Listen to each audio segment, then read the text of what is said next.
მოგესალმებით, ეს არის ჩემი პირველი ოფიციალური YouTube ვიდეო და დღეს სტუმრად არის ადამიანი, რომელმაც საქართველოს სახელი და ქართული დროშა არაერთხელ გაიტანა საერთაშორისო ასპარეზზე.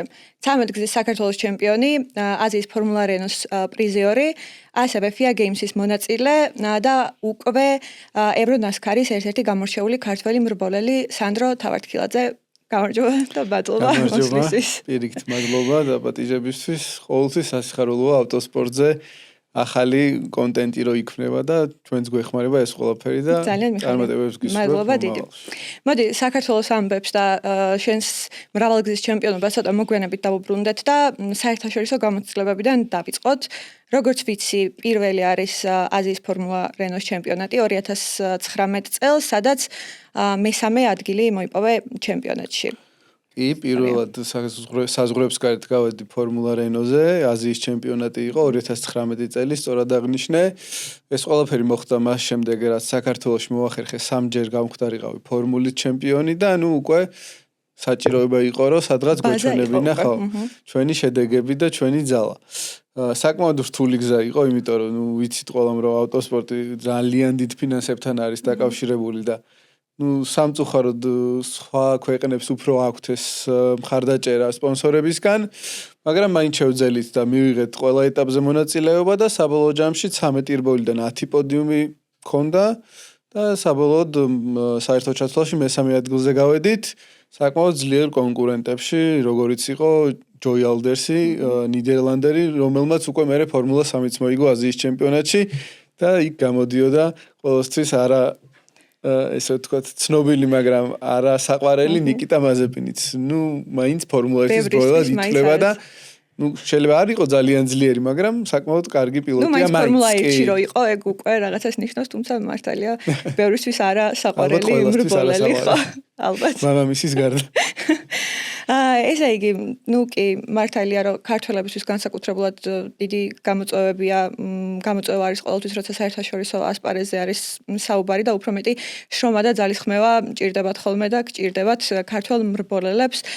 შემდეგი უკვე იყო FIA Games-ი. კი. ფორმულა 4, სადაც როგორც ერთი ივენთი იყო, ხო, ვალენსიაში? FIA Games-ი არის, რომ ჩავთვალოთ ავტოსპორტის ოლიმპიადა, რომელიც 2 წელიწადში ერთხელ ტარდება ძალიან ბევრ სახეობაში. ერთ-ერთი იყო ფორმულა 4 2022 წელს ბოლა გაიმართა პოლ რიკარდზე, სადაც მე ვიყავი ფორმულა 4-ში წარმოდგენილი საქართველოს სახელით. ეს კიდევ უფრო რთული გამოცდილება იყო, იმიტომ რომ 2019 წლის მერე ფორმულას თავი დავანებე. პაუზა მქონდა დაახლოებით 3-4 წელი, იმიტომ რომ იქ კორონა დაიწყო, ფინანსური პრობლემები უფრო მეტი იყო ვიდრე მანამდე და დიდხნიანი პაუზის შემდეგ პირდაპირ მოგვიწია, რომ რბოლაზე ჩავსულიყავით და ყველანაირი ვარჯიშის და მომზადების გარეშე ფორმულა 4-ის ბოლჯის დამჯდარიყავით და გაგვეწია კონკურენცია ისეთი ადამიანებისთვის, როგორც იყო კიმი ანტონელი. ხო, იქ მე კიდე ბევრი პრობლემა იყო, მანქანა სტარტზე ჩაგვიქრა, იქ მეორე დღეს გადაცემათა კოლოფს ქონდა პრობლემა და საბოლოო ჯამში არ გამოდგა ეს შედეგიანი ჩვენთვის, მაგრამ გამოცდილება მივიღეთ და დავრწმუნდით იმაში, რომ ბევრი ვარჯიშის ტესტების და საჭირო თანხების შემთხვევაში შეგვიძლია ყველას გაუწიოთ კონკურენცია. არა ანტონელის ის ძალიან წინ იყო იქ ყველაზე, თუმცა იმ წელს 40 რბოლა ქონდა ჩატარებული ფორმულა 4-ით, რაც დიდი უპირატესობა, მაგრამ სხვები მეტნაკლებად ახლოს იყვნენ და შეგვეძლო მათთან ბრძოლა. აქ ისევ შესაძლებლობებთან მივდივართ და გარემო პირობების დახმარებასთან და ასე შემდეგ, რაც გულდასაწყვეტია, მაგრამ რაც მთავარია, გამოცდილება გადამწყვეტ ფაქტორს თამაშობს და კარგია, რომ ეგეც ჩამოვიტანეთ, ასე რომ ვთქვათ. ძალიან მნიშვნელოვანია. გეთანხმები, სხვა გზა არ გვაქვს.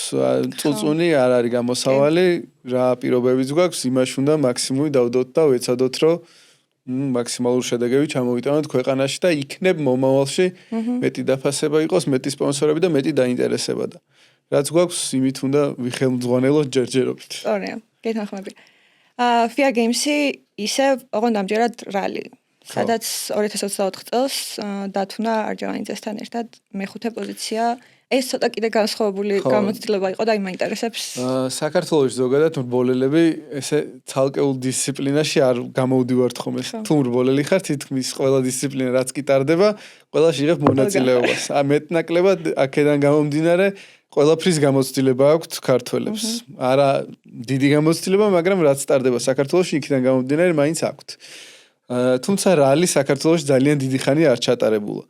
რალი მოგეხსენებათ გვერდზე გიც ადამიანი, ვინც გზას კარნახობს და ამას ძალიან დიდი მიჩვევა და ესე ვთქვათ, გამოცდილების დაგროვება ჭირდება, რომ მას ბოლომდე ინდო, კარგად ჩაიწეროთ გზა და ნუ მერე თითქის ერთი ორგანიზმი უნდა იყოთ, რომ მაქსიმალური შედეგი და სისწრაფე აჩვენოთ. ეს იყო ჩემთვის პირველი რალი საერთოდ კარიერაში. მანამდე მქონდა ტესტები ერთი ჩავედით, მოვემზადეთ მეტნაკლებად. ბოდიში, ან საქართველოშიც არ გივლია თუ? არა, საქართველოში არ მივლია, იმიტომ რომ არ ტარდება უკვე დაახლოებით 10-12 წელია რალი არ ყოფილა. აღმართის დაძლევა ტარდება, მაგრამ ის შედარებით მოკლე მონაკვეთია და კარნახი იქ არ არის საჭირო. ჩავედით ესპანეთში ტარდებოდა უკვე 24 წელს რალი, საკმაოდ კარგად დავიწყეთ, პირველი 2-3 მონაკვეთი სამეულში ვიყავით, თუმცა მერე უკვე გამოცდილებამ თავის ქნა და კიდე პრობლემები შეგვექმნა იქ ერთმანეთის კარნახი რა აპარატითაც ხდება ის დაჯდა, 1-2 მონაკვეთი ერთმანეთის გარეშე ვიარეთ და ნუ იქ ბევრი დრო დავკარგეთ და საბოლოო ჯამში მე-5 ადგილზე დავასრულეთ. თუმცა იქაც დავინახეთ, რომ პოტენციალი არის. მაგრამ ვთვლი, რომ იმ ჩემპიონატში არ უნდა მიიღო მონაწილეობა, რომელშიც მანამდე გამოცდილება არ ქონია, ანუ საჭიროა დიდი მომზადება. მაგას ისევ ჩემი აზრით ჯობდა, რომ ისევ ფორმულა 4-ში წავსულიყავით, თუმცა ფორმულა 4-ისთვის უკვე 25 წლის ვიყავი და მაგისთვისაც ცოტა უკვე არასწორი ასაკია, იმიტომ რომ ძირითადად 16, 17, 18 წლის ბავშვები დადიან და ნუ ალბათ გამოცდილებისთვის კიდევ ერთხელ ძალიან მაგარი იყო. შევეჯიბრეთ ისეთ ადამიანებს, ვინც WRC-ში გამოდის რალიში.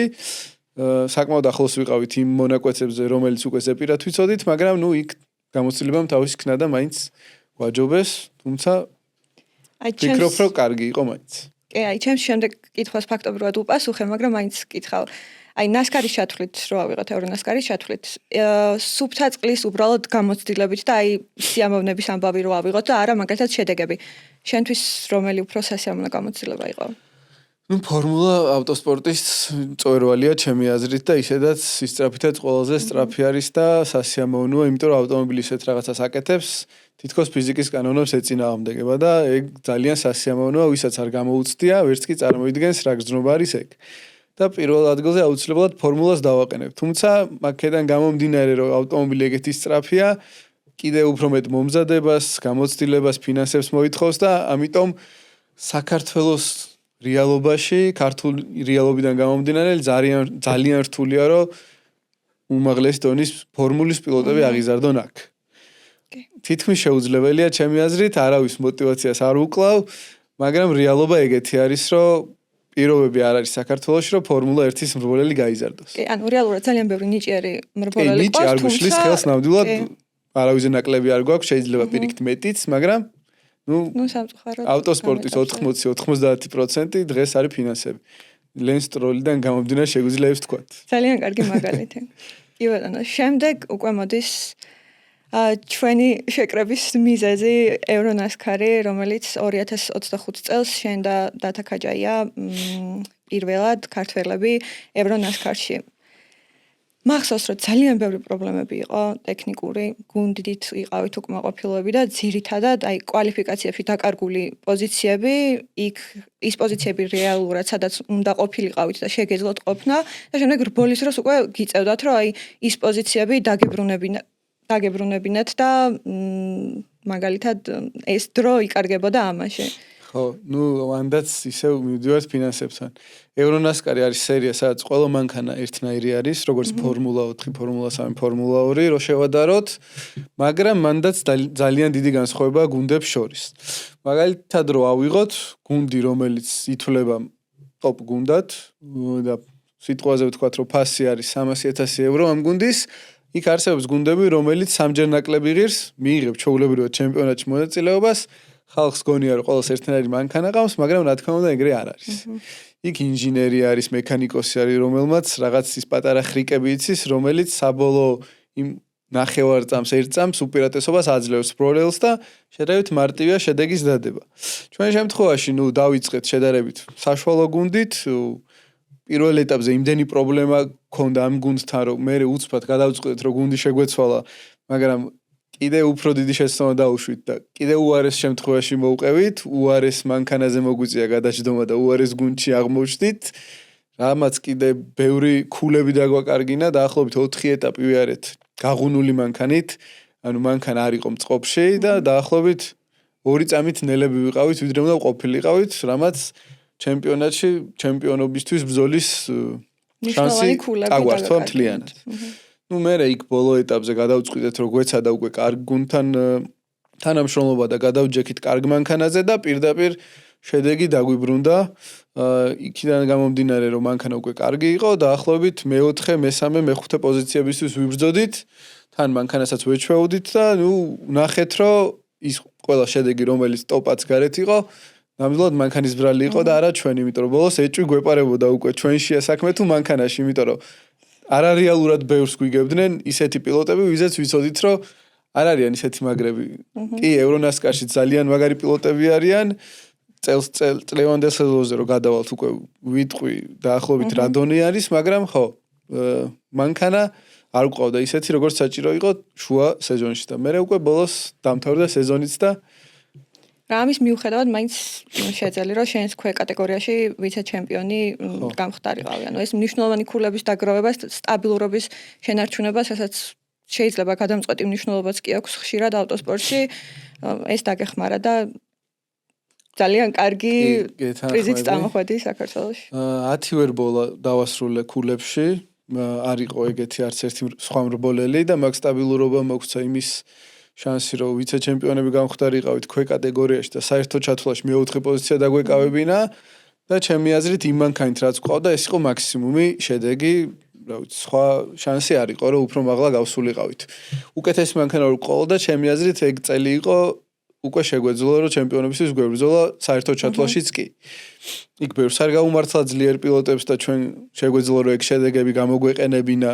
თუ კარგი მანქანა გვეყოლებოდა, მაგრამ ნუ ჩვენი პრობლემები გვქონდა და სხვის უიღბლობას ვერ ვიყენებდით და წელს ვფიქრობ, რომ უკვე ისეთ გუნდში ვართ, რომ შეგვიძლია ჩემპიონობისთვის ვიბრძოლოთ, მაგრამ პირველ ეტაპზე სამწუხაროდ ჩვენ აღმოჩნდით ის, ვისაც ხო, ბარემ გადავიდეთ 2026 სეზონზე, პირველ რბოლაზე, სადაც გამბაროტომ გაგვიყვანა მოკლედ ტრეკიდან და უიღბლო აღმოჩნდა ნამდვილად პირველი რბოლა. კი, საკმაოდ ისეთი რაღაც გააკეთა გამბაროტომ, რა ვიცი, ანუ ეგეთი რამე არ ხდება. ანუ მე ვერ მივხვდი. ხო, ისეთი მანევრი გააკეთა, რომელიც ყველა ვარიანტში თავდება იმით, რითიც დასრულდა. უბრალოდ მე რომ მივედით და ველაპარაკეთ, თურმე არ იყურებოდა წინ, იყურებოდა სარკეში და წირვა მოიხედა, დავხვდით მანქანები უკვე გაჩერებული და ამან ვერაფერი ვეღარ მოასწრო.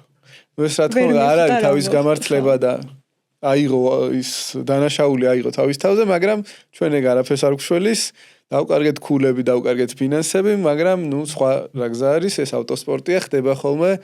აქ კი არა ფორმულა 1-იც გადაუწყვიტავს ჩემპიონობის ბედი ეგეთ ინციდენტებს და ჩვენ სხვა გზა არ გვაქვს, ვაგრძელებთ, ბოლომდე ვიბრძოლებთ აუცილებლად. ნასკარში ერთი კარგი ის არის, რომ არსებობს წესი, რომ ერთი ყველაზე ცუდი რბოლის გაუქმების შანსი გაქვს. და იმედია, რომ ეს იყო ეს რბოლა და მეტი ესეთ შემთხვევა აღარ გვექნება. და ამას აირჩევთ მოკლედ გასაუკვებლად. როგორც აღნიშნე, უფრო მეტი მოლოდინები გაქვთ ამ გუნდთან დაკავშირებით და ალბათ საკუთარ თავთანაც, იმიტომ რომ უკვე გამოცდილებაც გაქვს და მეტის მოთხოვნა შეგიძლია შენს თავთანაც. კი, გამოცდილება მივიღეთ, ტრასებიც უკვე უკეთესად ვიცით ვიდრე წინა წელს, მანქანასაც ვიცნობთ. თუმცა ერთადერთი ის არის, რომ ეს ჩემპიონატი ყოველ წელს უფრო ვითარდება და უფრო ძლიერი და ძლიერი პილოტები ემატებიან ამ კატეგორიას. და გუნდებიც მათ შორის. ნუ წელს პრო კატეგორიას დაემატა მაქსის ცოლის ძმა, რომელიც ფორმულა 1-იც იყო, იქ ამერიკის ნასკარშიც გამოდიოდა და ბევრი სოფლიო ჩემპიონატი აქვს მოგებული სხვადასხვა კატეგორიაში და ნასკარში უკვე ისეთი დონე არის, რომ პირველ რბოლაზე მერვე იყო კვალიფიკაციაზე, ისიც კი არ და ერთ-ერთ ყველაზე კარგ გუნდში არის. მისი გუნდელი პირველ პოზიციაზე იყო. ამიტომ წელს კიდე უფრო რთული იქნება ჩემპიონობა, ვიდრე შარშან იქნებოდა ესეთი მანქანით, მაგრამ ნუ შანსები რა თქმა უნდა არის და რომ არ იყოს აზრი არ ექნებოდა, არ წავიდოდით საერთოდ ჩემპიონატზე. რახან წავედით, აუცილებლად ვიბრძოლებთ ჩემპიონობისთვის. იმედი მაქვს, რომ გუნდიც ხელს შეგვიწყობს და ჯერჯერობით როგორც ჩანს კარგი ხალხი არის, პროფესიონალები არიან და იქ ცოტა გამართლება თუ იქნება კიდევ, კარგი იქნება და რა ვიცი, ნახოთ. ტოპ 3-ში იმედი გვაქვს რომ დავასრულებ და ჩემპიონობა კიდევ უფრო კარგი იქნება.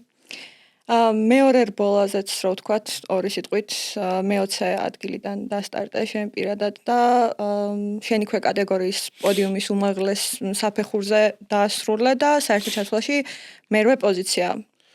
ხო, სტარტი მე-20-დან ავიღე, იქიდან გამომდინარე, რომ მეორე რბოლის სტარტი დგება პირველი რბოლის საუკეთესო წრეებიდან გამომდინარე. საერთოდ არ დაგვირტყავს პირველ რბოლაზე წრე, ამიტომ უკნიდან მოგვიწია სტარტის აღება. ცუდი სტარტი გამოგვივიდა, იმიტომ რომ ჩვენ წინ ძალიან ნელი მანქანა იყო და შეგვაფერხა და კიდევ უფრო უკან დავიციეთ, 23-ზე გადავედით პირველ მოსახვევამდე და მე აქედან დაიწყო ჩვენი გასწრებები. ზოგადად ევრონასკარი ისეთი სერიაა, რომ ავტომობილი არის ძალიან გრძელი და განიერი. და ვიწრო ტრასებზე და არა მარტო ვიწრო ტრასებზე ძალიან რთულია მანევრის და გასწრების განხორციელება.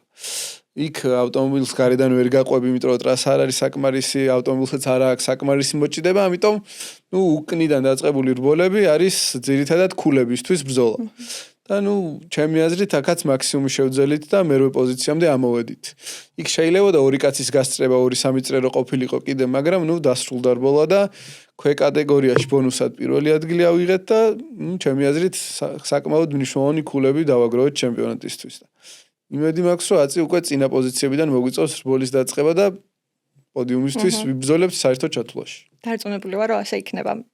კიდევ მაინტერესებს კომუნიკაცია როგორ ხდება უშუალოდ რბოლის დროს შენ პირადად ვისთან გაქვს რადიოთი ხდება ხო აქაც და ჩვეულებრივად როგორც ფორმულა 1-ში აქაც რადიო არის ჩემ შემთხვევაში ჩემი სპოტერი არის მევლუდ მელაძე რომელიც ყველა მოსახვევში ყველა სწორზე ჩემთან კომუნიკაციაზე არის და იქ ვცვლით მნიშვნელოვან ინფორმაციას, ვინ არის წინ, ვინ არის უკან, ვის რამდენად მალე ვეწევი, ვინ გვეწევა პირიქით, სწრაფი წრევის აქვს, ჩვენ რამდენს ჩამოვრჩებით და ასე შემდეგ. რამდენი წრეა დარჩენილი და ასევე ქვე კატეგორიების ადგილებიც ზეპირად შეიძლება არ იცოდე, ვინ არის შენ ქვე კატეგორიაში და ეგეც მნიშვნელოვანია, რომ გითხრას, ვინ რომელ პოზიციაზეა და სპოტერის გარეშე ნასკარში ძალიან რთულია სიარული, კომუნიკაცია თუ გაგიწყდა, ფაქტობრივად მარტო რჩები და იქ შეიძლება ბევრი ჯარიმა აიკიდო იმის გამო რომ რაღაცა დაარღვიო, როცა რეის კონტროლმა გადმოსცა რომ ესე უნდა იყოს, ან ტრასის ლიმიტების დარღვევა, ან safety car-ის პროცედურის, ან ასე შემდეგ. ასე რომ კომუნიკაცია ძალიან მნიშვნელოვანია ამ სერიაში. ისეთი ადამიანი რო ყავს ახლა, ვისაც ენდობი და თან იცნობ, ძალიან დიდი ხანია. ხო, ეგ ის გვაქვს, რომ ქართველი შეგვიძლია რომ ყავდეს იქ სპოტერად. ძირითადად ხუებს გუნდის წევრები ყავთ იქაურები, მაგრამ ჩვენ ეგრე გვირჩევნია, ვისაც კარგად ვიცნობთ და ვიცით რა შეიძლება იმან იცის უბრალოდ რა შეიძლება მე დამჭირდეს იქ ინფორმაცია, ეგ უფრო ის არის შედეგიანი ჩვენი აზრით. 4 ქართველი ყავს წელს ევრონასკარზე, რაც ძალიან სასიხარულოა. პირადად შენ გუნდში არის სანდრო ქაჯაია და მე ნახე მგონი ვიდეო რაღაცებს ასწავლიდი ტრეკთან დაკავშირებით, ეხმარებოდი და როგორია თქვენთვის როგორც მრბოლელებისთვის, როცა იცით რომ 4 ქართველი წარმოადგენთ საქართველოს. რა თქმა უნდა, სასიხარულოა, რაც უფრო მეტი ქართველი იქნება საზღვარგარეთ ავტოსპორტში, მით უკეთესია ქვეყნისთვისაც, ავტოსპორტის განვითარებისთვისაც და ევრონასკარში რომ უკვე 4 ქართველია, ეს იმას ნიშნავს, რომ საკმაოდ წინ წავიდა ქართული ავტოსპორტი და ჩვენც იქ ყველანაირად ვცდილობთ, რომ ერთმანეთს დავეხმაროთ. რბოლის დროსაც ეხლა რომ ვხედავთ ერთმანეთს სარკეში ან წინ პირიქით საერთოდ ცხონერად ვიქცევით, იმასთან შედარებით, როგორ მოვიქცეოდით სხვა კონკურენტი რო იყოს იქ და ძალიან სასიხარულოა, სანდრო ქაჯაია კი ჩემ გუნდშია და ძალიან სწრაფი და პერსპექტიული მრბოლელი არის და რა თქმა უნდა, გამოცდილების გაზიარება მისთვისაც მნიშვნელოვანია და არ არის გამორიცხული რომ პირიქით იმანაც გვასწავლოს რაღაცეები. წელს რუკი კლასში არის, დააგროვებს გამოცდილებას და უკვე მომავალ წელს ალბათ ჩემ კატეგორიაში გადმოვა, მე შეიძლება პროში გადავიდე. ნახოთ როგორ განვითარდება მოვლენები. თუმცა პრო და ოფენი დიდად არ განსხვავდება ერთმანეთისგან, მაგალითად რო ავიღოთ პირველ ეტაპზე ოფენის კვალიფიკაციის წრე უფრო სწრაფი იყო ვიდრე პროსი. ერთადერთი პროში ცოტათი მეტი ძლიერი პილოტია. დაახლოებით იქ თუ 10 არის, ოფენში არის 6-7. ეგ არის სხვაობა. გასაგებია. კონკურენციაზეც რო ვისაუბროთ ცოტა ზოგადად კონკურენციაზე და შიდა გუნდური კონკურენცია როგორია? სპლიტ მოვლენების გუნდი ვის არის თავადაც იღებს მონაწილეობას, ხო? ხო, ეს გუნდი საკმაოდ კარგი გუნდი არის, დიდი ხანი ავტოსპორტში არიან, გუნდის ფლობელი ვინც არის მაიკლ ბლეკელმოლენი ფორმულა 1-ის პილოტიც იყო თვითონ. და ეხაც გამოდის თუ არ ვცდები 82 წლის არის და ეხაც რბოლობს ნასკარში. რასაც ძალიან ის დიდი მონდომებით აკეთებს და დასაფასებელია ამას აქში რომ კიდე ესე ჩართული არის ავტოსპორტში. მისი შვილიც გამოდის პრო კატეგორიაში და მისი შვილიშვილიც გამოდის რუკი კატეგორიაში. ჩვენ 4 ქართველი და ის ეხა მთელი ოჯახი. მეორე ეტაპზე მეორე ძმაც იქნება, ჩემ მანქანაზე დაჯდება პრო კატეგორიაში. ასე რომ მთლიანად ჩართულები არიან ოჯახით ავტოსპორტში და ამის გარდა სხვა სერიებში წავთ გუნდები. რაც შეეხება კონკურენციას, კონკურენცია ძალიან მაღალი არის და ყოველ ეტაპზე და ყოველ წელს კიდევ უფრო იზრდება, იმიტომ რომ ეს სერიაც უფრო პოპულარული ხდება და თვითონაც ამბობენ რომ ფორმულა 1-ის მერე ევროპაში ყველაზე მეტი ადამიანი ესწრება ადგილზე იქ დაახლოებით ყველა ეტაპზე 20-25 ადამიანი მოდის და ბრიტანეთში 60-დან 70,000-მდე. რაც სხვა სერიებში არ ხდება ფორმულა 1-ის გარდა. პილოტები არიან ყველა ქვეყნიდან, ყველა კონტინენტიდან, მაგრამ მაინც ძირითადად ძლიერები არიან ევროპელები.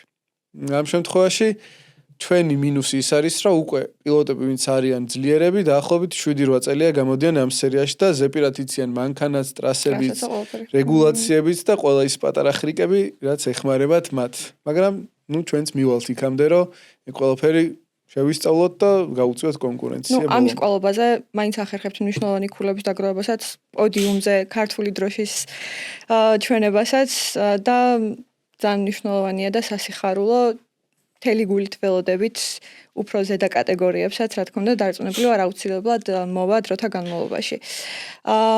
შემდეგი რბოლა არის უკვე 23-24 მაისი, საფრანგეთში ბრუნდება ევრონასკარი და ამ ტრასაზე პირველად ყველასთვის სიახლე იქნება და ამასთან რა მოლოდინები გაქვთ? კი, შემდეგი ეტაპი არის პოლ რიკარდის ტრასაზე, ფორმულა 1-ის ტრასა იყო ადრე, ეხლა აღარ ტარდება. FIA Games-იც სწორედ მანდი იყო 2022-ში როცა ვირბოლე. ახალია ყველასთვის კი აქამდე არ ყოფილა ევრონასკარის ჩემპიონატი ამ ტრასაზე, მაგრამ პირველი ეტაპის მერე როცა მორჩა პირველი ეტაპი, თითქმის ყველა მრბოლელი და გუნდი წავიდა ამ ტრასაზე სავარჯიშოდ. ჩვენ ვართ ერთადერთები, ვინც აქ ველოდებით, რომ შეჯიბრის კვირა მოვიდეს და ჩვენ ჩავიდეთ.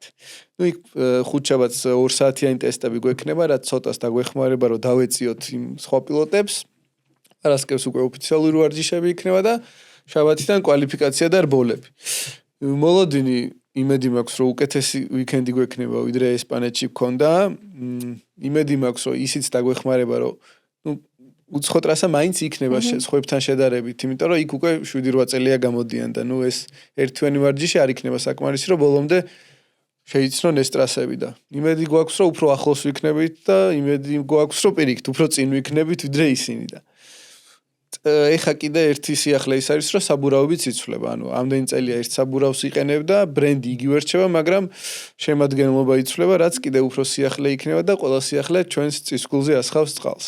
ასე რომ ვნახოთ რა შედეგები გვექნება. რა თქმა უნდა, ქვე კატეგორიაში კარგია პოდიუმი, მაგრამ ეგ არ არის ის, რისი მიღწევა ჩვენ გვინდა. აუცილებლად საერთო ჩაცვლაში უნდა გავიმარჯვოთ წლის ბოლოსაც და რბოლებშიც. ხო, თავარი მიზანი, სეზონის არის საერთო ჩათვლაში აბსოლუტის ჩემპიონობა. და ლოგიკურიც არის ასე როა, იმიტომ რომ როცა მრბოლელი ხარ, ცოტა წარმოუდგენელია, რომ რაღაც ძალიან დიდი ამბიციები არ გქონდეს რა. რა თქმა უნდა, შენი ნიჭის და შესაძლებლობების შესაბამისად, თუმცა თუ მე ვთვლი, რომ თუ მაგალითად მრბოლელი არ მიდის იმისთვის, რომ გაიმარჯვოს, ცოტა რთული ამბავია. ხო, რა თქმა უნდა, თუ შენ თვითონ არ გიჯერა შენი თავის გამარჯვების, იქ ვერანაირი სხვა ფაქტორი ვერ დაგეხმარება მაგაში, თუ შემთხვევით ერთხელ არ მოიგე. შენ თუ გჯერა, მერე თანდათან, რა თქმა უნდა, ეს შედეგი მოვა, თუ ყველაფერი სხვა ხელს შეგიწყობს, მანქანა, ფინანსები და ასე შემდეგ. ჩვენც რა თქმა უნდა, უმაღლესი მიზნებისთვის ვართ წელს ჩასული, მით უმეტეს მეორე წელია უკვე და რაღაც გამოცდილება გვაქვს მაგისთვის, რომ გქონდეს პრეტენზია მაგაზე. ის ცალკე ამბავია, რამდენად შევძლებთ, მაგრამ ჩვენ მაქსიმუმს ვეცდებით და იმედი გვაქვს, რომ სამეულით მაინც დავბრუნდებით საქართველოში წლის ბოლოს. დანარჩენი, რა თქმა უნდა, გამოცდილებაა და არ ვაპირებთ წელს დავნებდეთ და დავამთავროთ კარიერა, რა თქმა უნდა, ვაგრძელებთ. სანამ შედეგს არ მივაღწევთ იქამდე. აი, წეგან აღნიშნე, რომ ეგრევე წავიდნენ მოკლედ ახალ ტრეკზე სავარჯიშოდ. ერთ-ერთი ხელისშემშლელი ფაქტორი ეგ არის, რომ თქვენ როცა საქართველოში ჩამოდიხართ, არ გაქვთ იმის ფუფუნება არის უკვე, რომ რაცა შეგეძლოთ, რომ მაგათად ივარჯიშოთ მანქანაზე, ტრეკზე და ასე შემდეგ. ეგ ძალიან დიდი მინუსია. რა თქმა უნდა, ისინი შეჯიბრიდან შეჯიბრამდე რო ვარჯიშობენ, ფორმაში არიან, იქ ტრასასაც იცნობენ. ჩვენ ეგ ფუფუნება სამწუხაროდ არ გვაქვს, გვიწევს რომ დავბრუნდეთ, დაველოდოთ შემდეგ ეტაპს და იქ უკვე უშუალოდ ოფიციალურ ვარჯიშებში მივიღოთ მონაწილეობა, რაც დიდი ესე ვთქვათ, იმათთან შედარებით უკან გადადგმული ნაბიჯი არის. ისინი ბევრად მომზადებულები იწყებენ ოფიციალურ ვიკენდს, რაც უპირატესობაა, ჩვენ რომ მათ დონემდე მივიდეთ, ბევრი წრე და ბევრი ვარჯიში გვჭირდება, რაც მერე უკვე აღარ არის და ფორმაში რო შედიხარ, თავდება თვითონ იქ მეორე რბოლა. რა ვიცი. ფაქტობრივად გამოდის, რომ ტესტებიც არის ეს პირველი და მეორე რბოლა, ესე გვიწევს. ხო, ეგრე გამოდის, მაგრამ ეხა ესე რო წუწუნებთ, ალბათ არ არის კარგი, იმიტომ რომ ვიღაცებს ამის საშუალებაც არ აქვს და რაც გვაქვს, იქიდან უნდა დავდოთ მაქსიმუმ შედეგი და იმედია რომ მომავალში სხვებს, ან ჩვენ ან სხვებს კიდევ უკეთესი შესაძლებლობები ექნებათ. მართალი ხარ. გონი საიდუმლო ამბავი არ არის, რომ მომავალ წელს იგეგმება ერთ-ერთი ეტაპის ჩამოტანა საქართველოში, რუსთავის ან ქუთაისში. უფრო რუსთავის. ხო, ანუ რეალური ამბავია. ხო, იგეგმება, წესით უნდა გამოვიდეს კიდევაც, რაც ძალიან მაგარი იქნება ქართული გულშემატკივრისთვისაც და ქართული ავტოსპორტისთვისაც. აქ ნამდვილად ბევრად მომზადებულები დავხვდებით ყველას, ვიდრე სხვა ტრეკებზე. ეს რომელი წლიდან ხარ ტრეკზე? 2013 წლიდან, ხო, იმდენი წელი გვაქვს რუსთავის ავტოდრომზე დარტყმული, რომ აქ ნამდვილად შანსი არ ექნებათ. ძალიან კარგი იქნება, ვფიქრობ, რომ ძალიან ბევრი მაყურებელი მოვა, ალბათ გადაივსება რუსთავის ავტოდრომი და ზოგადად ეგ ტრადიცია თუ დაინერგება, რომ რომელიმე საერთაშორისო სერიის ერთი ეტაპი საქართველოში ჩატარდეს, რა თქმა უნდა ძალიან მაგარი იქნება ავტოსპორტის განვითარებისთვის და ახალი თაობის აღზრდისთვის და. ნახოთ რამდენად გამოვა და თუ გამოვიდა, ყველას გელოდებით და ძალიან მნიშვნელოვანია გულშემატკივრის გვერდში დგომა და მხარდაჭერა. კი, ისე ვიქ მივდივართ საბოლოო ჯამში, რომ საქართველოში მართლა ბევრი ნიჭიერი მრბოლელი ყავს, რომელთაც დიდი პოტენციალი აქვს და აი თუნდაც ეს ნასკარის ეტაპის ჩამოტანა საქართველოში და როგორც შენ აღნიშნე, თუ სხვა სერიებიც ჩატარდება, ჩართულობასაც გაზრდის, რა თქმა უნდა, გულშემატკივრისას და ასევე მრბოლელებისთვისაც უფრო ბევრ ახალ კარს გააღებს და ძალიან მნიშვნელოვანია ეს. მაინტერესებს, რას ფიქრობ, ქართული ავტოსპორტი სად არის ახლა და რას შეცვლიტი? ქართული ავტოსპორტი ბოლო წლების განმავლობაში ძალიან განვითარდა. იყო რაღაც პაუზები, ჩავარდნები, რა თქმა უნდა, როგორც ყველგან ხდება ხოლმე და გარემო ფაქტორებიდან გამომდინარე ხდება ეგ ყველაფერი, მაგრამ ეხლა საკმაოდ კარგი ტემპი აქვს ჩემი აზრით განვითარებისკენ აკრეფილი. მაგის მაგალითი არის, ევრონასკარში 4 ქართველის მონაწილეობა, იქ მათე კობახიძე ფორმულა 4-ში პირველად ბრიტანულ ფორმულა 4-ში იღებს მონაწილეობას. გარდა მაგისა, საქართველოს ჩემპიონატი ყველა კატეგორიაში ტარდება უკვე თითქმის და საკმაოდ ბევრი მრბოლელია ყველგან და დიდი კონკურენცია უკვე, მათ შორის წრიული რბოლა დაგვიბრუნდა წელს უკვე, უბრალოდ წინა წელს, ხო, მეორე სეზონია წელს, 8 წლიანი პაუზის შემდეგ და ეგ ყველაფერი ხელს იმას უწყობს, რომ კონკურენციაში იღრდება სწორედ ძლიერი მრბოლელი და ძლიერი ჩემპიონატი აუცილებელია იმისთვის, რომ მერე საზღვარგარეთ მომზადებული წახვიდე. ეგ ძალიან დიდი პრობლემა იყო ზოგადად ჩვენ ქვეყანაში, რომ აი მე როცა ფორმულის პილოტი ვიყავი საქართველოში, დაახლოებით 7-8 მანქანა იყო ტრეკზე მაშინ, მაქსიმუმ 10-12.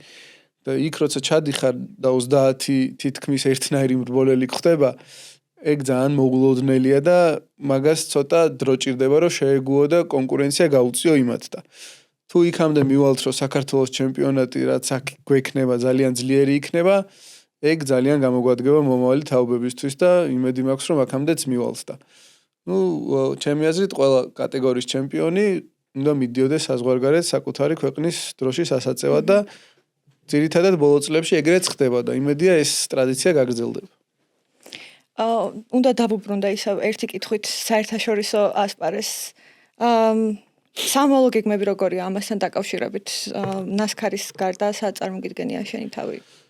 ნასკარის გარდა ჯერჯერობით ეხა იმდენ დროს მოითხოვს ნასკარი და საქართველოს ჩემპიონატი ერთად, რომ ნუ სხვა კატეგორიაზე ჯერჯერობით ვერ ვფიქრობთ, კი. თან მით უმეტეს ნასკარი არის სერია, რომელიც ფინანსურად შედარებით მაინც ხელმისაწვდომი არის ქართული რეალობიდან გამომდინარე. ამიტომ ჩემი აზრით კარგი იქნება თუ ზოგადად ქვეყანა რაღაც ერთ სერიას აიღებს და ფოკუსირდება მაგაზე. და მომავალში ეხა ჩვენ რო გამოცდილებას ვაგროვებთ და ქართული გუნდი არის, ქართველი ბევრი პილოტი ყავს, მომავალში თუ სხვა ახალგაზრდა მრბოლელები გამოიყენებენ ამ გამოცდილებას და ნასკარისკენ მიმართავენ საკუთარ ენერგიას, ნიჭს და ძალისხმევას, ჩემი აზრით ეგ უფრო სწორი იქნება, ვიდრე აი ყველამ რო სხვადასხვა სერიაში ცადოს ბედი და იქ დახარჯოს რესურსი და საბოლოო ჯამში არ გამოვიდეს ის, რაც ყველას გვინდა შედეგი.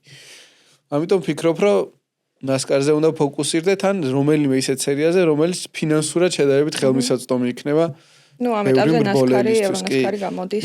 მათე რო ფორმულა 4-ში არის ძალიან კარგია, მაგარი არის, თუმცა ვიცი რამხელა მსხვერპლის გაღება უწევს ვაკოს ამისთვის და ნუ ალბათ ყველას ეგ არ შეუძლია და რთული არის ეგზა მოკლედ რომელიც აირჩია მათემ. იმედი მაქვს რომ წარმატებით დაასრულებს, მაგრამ ხო გზამ ნამდვილად სამაყო არის და წარმატებებს უსურვებთ, მაგრამ ძალიან რთულ საქმე შეეჭიდა და იმედია რომ წარმატებით გაივლის ბოლომდე. კი ბატონო, ყველას ამის იმედი გვაქვს და იმედი მაქვს რომ ყველა შესაძლებლობა რაც საჭიროა იმისთვის რომ უმაღლეს კატეგორიებამდე მიაღწიოს მისცემს ამის საშუალებას. მოდი დავუბრუნდეთ საქართველოს ამბებს, 13 გზის ჩემპიონი ხარ საქართველოსი სხვადასხვა დისციპლინაში და მაინტერესებს სადამდე აპირებ გაგრძელებას. ხო, ნუ საქართველოს ჩემპიონატი პირველად მოვიგე 2016 წელს და იმის მერე სადაც გამოვსულ ვარ საქართველოს ჩემპიონატზე პროფესიონალურ კლასში არც ერთხელ არ წამიგია.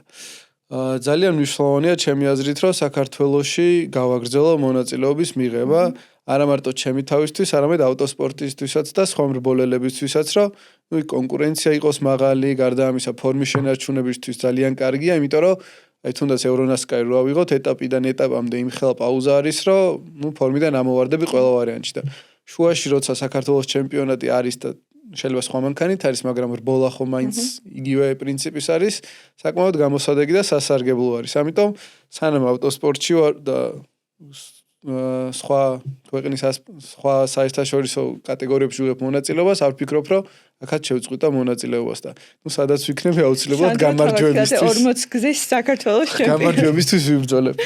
ხო, ეხა მოდის სწრაფი და ახალი თაობა და ვნახოთ. შეიძლება 13-ზე გავიყინო, მაგრამ არ ამგონი. წელს ხო მეორე ეტაპი არის 31 მაისს. კი. პირველი ეტაპი კარგი პირველი გამოგდა ეტაპი ჩემთვის. მოიგე და ხო, ნუ ჯერჯერობით ჩემპიონატის ლიდერიც ხარ. პირველი რბოლის შემდეგ. კი ბატონო. მე მაინტერესებს თუ გაიხსენებდი შენი კარიერის საკმაოდ მრავალფეროვანი გამოცდილება გაქვს როგორც საქართველოში ისე ფარგლებს გარეთ. ყველაზე კარგ რბოლას, რომელიც რაღაც განსაკუთრებული იყო შენთვის. ხო. უკვე იმდენი რბოლა მაქვს ჩატარებული საქართველოშიც, რომ ესე დეტალურად და ცალკეული რბოლები არ მახსოვს, მაგრამ ნუ პირველი გამარჯვება ყოველთვის რა თქმა უნდა ძალიან დასამახსოვრებელი არის და ეგ იყო 2014 წელს წვიმიანი რუსთავი, სადაც ფორმულით შევძელი პირველი რბოლის მოგება, თან ფავორიტი საერთოდ არ ვიყავი და ნუ ეგ ძალიან ემოციური იყო ჩემთვის.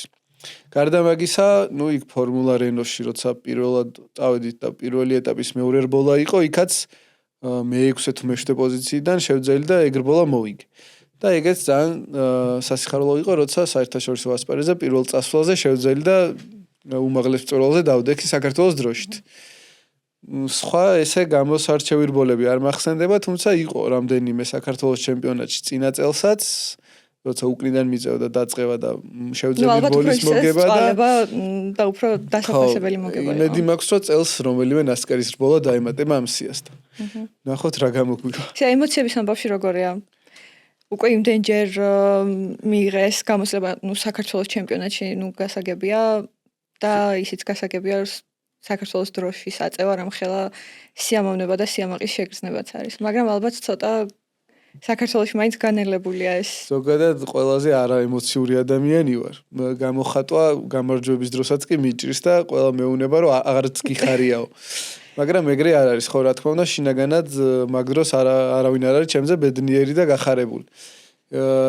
რაც შეეხება თვითონ რბოლის დროს, ვფიქრობ, რომ ერთ-ერთი ყველაზე ცივსისხლიანი მრბოლელი ვარ, ვისაც კი ვიცნობ, იმიტომ რომ ემოციები საერთოდ არ მაქვს და პირდაპირ რბოლაზე ვარ კონცენტრირებული და იქ მე რომ თავდება, რა თქმა უნდა, ეს ყველა ემოცია ერთიანად გვაწვევა და საქართველოს დროშის აღმართვა, რა თქმა უნდა, ყველაზე ემოციური მომენტია მაგ შემთხვევაში. ცივსისხლიანობა ვახსენეთ და მითხარი შენი აზრით, რომელია ის თვისებები, რომლის გარეშეც მრბოლელი არ იქნება იქ, სადაც უნდა იყოს. ყველაზე საჭირო თვისებები რომლებია?